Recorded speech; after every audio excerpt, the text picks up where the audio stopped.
para nós. Priscila, na sua opinião, qual educação educa, forma uma pessoa adulta emocionalmente saudável? A educação atual ou a educação de antigamente? Na minha opinião, não só na minha opinião, como na da neurociência, é a educação respeitosa, a educação que a gente tenta fazer hoje em dia, né? A gente rema contra a maré ainda, né? Falam que é a educação de hoje em dia, mas não necessariamente, né? Tem muita gente ainda aplicando a educação tradicional, infelizmente. Infelizmente.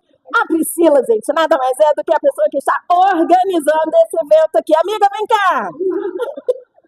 Olha que chique, olha o evento aqui. Congresso Internacional de Educação Respeitosa.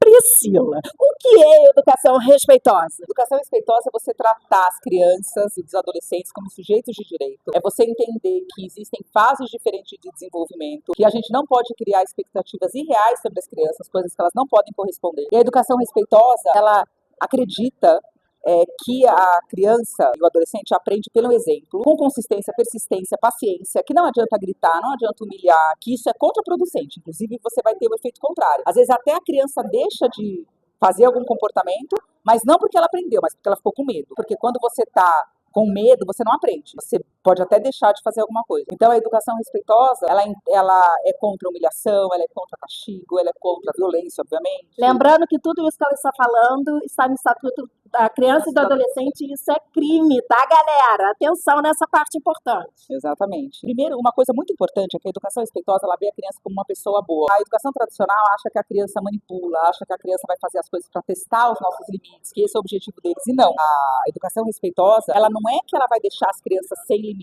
Não é permissividade. Não é permissividade. De forma alguma é permissividade. Não é deixar a criança fazer o que ela quer, porque isso seria negligência. Isso seria permissividade. Então a gente tem que entender quais são as fases de desenvolvimento da criança. O que você pode esperar daquela criança? O que você não pode esperar daquela criança? E o que acontece muitas vezes é que os pais depositam sobre as crianças expectativas irreais, né? Coisas que as crianças jamais vão corresponder àquilo, porque uma criança de 3 anos, por exemplo, não vai para um lugar e vai ficar quieta. A neurociência vem mostrando cada vez mais isso. O nosso cérebro, ele termina de se desenvolver por volta dos 24 anos. Então, quando a criança nasce, ela tem o cérebro direito, que é o cérebro da emoção, que é o cérebro do medo, da fuga, bem desenvolvido, porém o cérebro esquerdo, que é o cérebro da razão, que é o cérebro que você começa a desenvolver, de fato, entender as coisas, a cognição, ele vai sendo desenvolvido. Então, a gente precisa entender isso e não esperar coisas irreais das crianças. E uma coisa muito importante de falar é que as pessoas acham que a educação respeitosa é moda, né? Agora é a modinha, vamos ver como é que isso vai dar lá na frente. Não, não é modinha, ninguém está fazendo um experimento aqui. A educação respeitosa, ela é baseada em ciência, e inclusive os países mais felizes do mundo, que são eleitos há mais de 50 anos,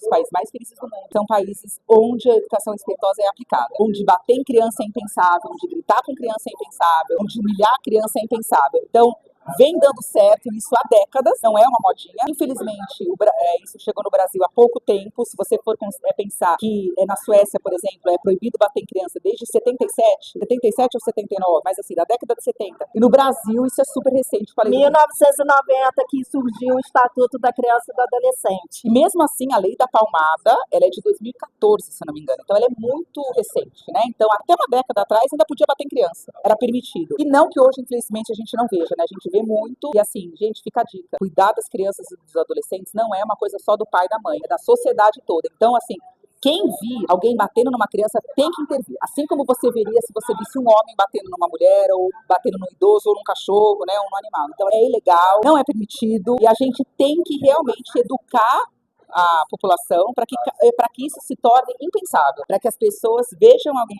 apanhando na rua ou sendo humilhado ou qualquer coisa e ela fique com vergonha daquilo, que aquilo seja inaceitável. Muito obrigada pela sua participação. A união faz a força e pode falar para nós o que você pensa sobre isso, tá bom? Beijo, até a próxima.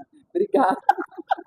Primeiro, eu quero agradecer a cada pessoa que esteve nesse congresso e que me enche de esperança para um mundo melhor, mais amoroso e acolhedor para as nossas crianças e os nossos adolescentes. Segundo, a cada mulher que topou colaborar comigo, dando seu ponto de vista a cada pergunta que eu fazia. E quando você se sentir só, lembre-se que diante da violência que infelizmente ainda é tão normalizada, começando já na obstetrícia, passando pela fase puerperal e lamentavelmente se estendendo pela infância e adolescência, ainda assim não estamos só. A caminhada é longa, mas unidas somos muito mais fortes. Gratidão por cada pessoa que me fortalece para continuar nessa árdua tarefa de deixar o mundo melhor para as nossas crianças e para os nossos adolescentes. Sem vocês, seria bem mais difícil. O meu muito obrigada. Se inscreva no canal, ative o sininho, comente, curta e compartilha. Siga o perfil, pode falar para nós no Instagram. Se sentir no coração, faça sua contribuição para o meu trabalho de conteúdo e edição.